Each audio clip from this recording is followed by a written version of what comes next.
Do të ndodhë që do të rritët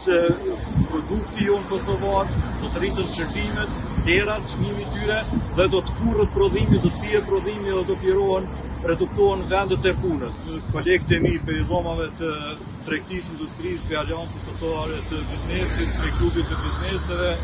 së bashku kemi organizuar sot një shenjë proteste, një protest 2 orë prej orës 10 deri në orën 12,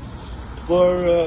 me kundërshtu vendimin për me dalë me një qershor në tregun e lirë për shkak se institucionet e vendit ZRE apo në institucionet tjera cilat janë kompetente me përgatit tregun, me përgatit kushtet që me dalë në tregun e lirë, biznesi nuk e kanë përgatit, mirë po bizneset me dhunë po detyrohen me dalë në tregun e lirë, që nga dalja në këtë treg lirë i cili është sot, në këto kushtet të cilat janë sot, bizneset tona do të pësojnë për shkak që do të ketë një të rritje të çmimit të energjisë elektrike prej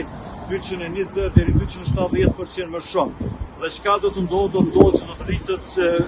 produkti jonë kosovar, do të rritën shërbimet, vlerat, çmimi i tyre dhe do të kurrët prodhimi, do të pije prodhimi dhe do të reduktohen vendet e punës.